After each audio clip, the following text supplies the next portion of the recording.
Okay, so on this episode, I'll be sharing with you 5 tips on how to sell a property that has tenants in it, right? You're a landlord, you want to sell a property, and you want to do it in the best way without getting the current tenants in an uproar. So first and foremost, can you sell a rental property with tenants? Well, the answer is yes, because you have that right. You are the property owner as the landlord to sell a property that has tenants in it. But you want to make sure that you don't violate your current lease agreement as well as your tenants' rights, because they do have rights.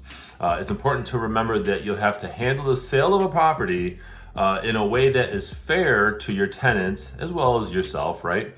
So before I dive into the 5 tips, I want to actually share with you some of the pros of selling a tenant-occupied property. All right, first one is it's attractive to investors. So a property with existing tenants is a big selling point for someone looking to invest in an investment property. Excuse me.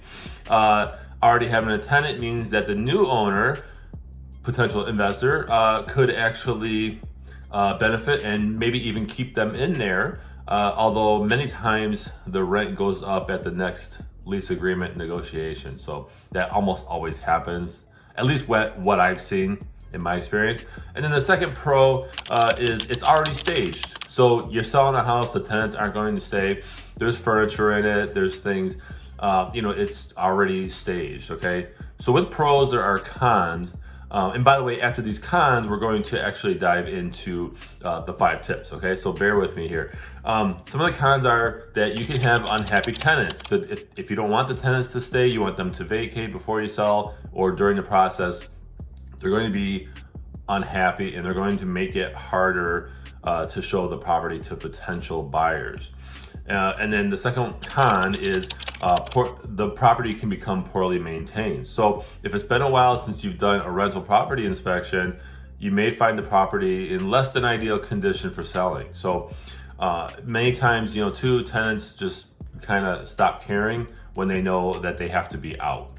That's just something that I've learned personally when we had a rental, my wife and I. So, okay, so let's dive into the 5 tips on how to sell an occupied rental property. So the first one is be transparent with the buyer.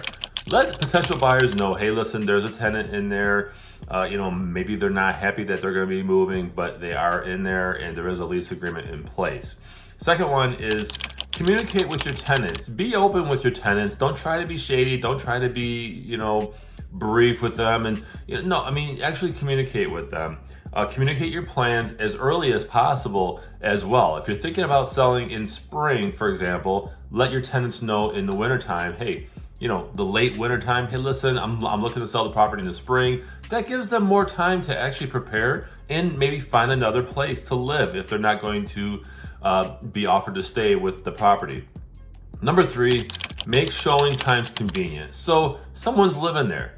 Many times when I've shown a home that has tenants in it to potential buyers that I represent, I've seen it where tenants don't leave. They hang out or they go outside for a minute while you're looking at the home. So you just want to make sure that you make it convenient.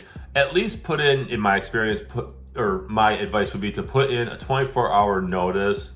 That way the tenants have time to, actually a good tenant will actually straighten up the property a little bit, but they can make arrangements to be gone while the home is being viewed. So communicate and make showing times convenient for your tenants. Number 4, make sure the property is in good condition. This might be hard, because again, if you have unhappy tenants, they don't want to leave and you're telling them to vacate soon, they may not keep it in good condition, although you have a lease agreement in place that states they should. So just do what you can as a landlord to make sure that the property is in good condition. Make sure walkways are salted. If it's the wintertime, if there's ice or snow, shoveled, right? Whatever, just make it easy for people to view the home and keep the home in good condition. And then number 5 is make sure there are no lease violations. So revisit your lease agreement, maybe have an attorney look at it and make sure that you're not violating any lease terms, right? And if you are, you want to make sure that that's resolved before the sale of the home is finalized. So I want to go over one more thing here. What happens to an existing lease when the property is sold. So when a rental property with tenants is sold, the existing lease is transferred to the new owner. I had one where we actually did this and they wanted the tenants to stay, but they had to renegotiate things. So the lease terms, including the rent amount and duration of the tenancy, remain the same unless the new owner and tenants agree to make changes.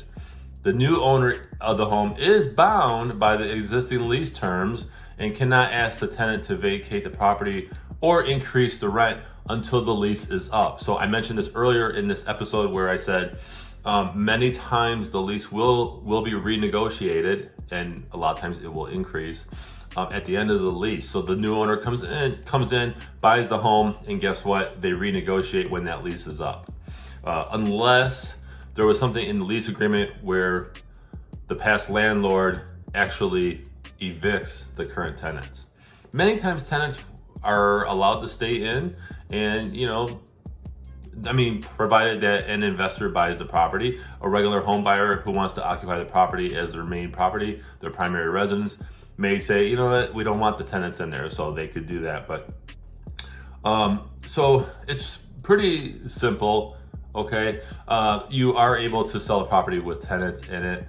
My advice, if you're a landlord watching, is that I would have the tenants out before you put it on the market, because it makes it a lot easier, and you'll probably get a better offer because it won't be as unattractive to the regular home buyer, because regular home buyers don't want to deal with a tenant situation. They don't want to, purchase a home and then the tenant drags their feet getting out. That could be a huge headache for your average home buyer. So that's just my opinion. So I really appreciate you watching. Be sure to follow me on social media, and please like, share, and comment below. I would love to read your comments on this episode. So I appreciate you watching.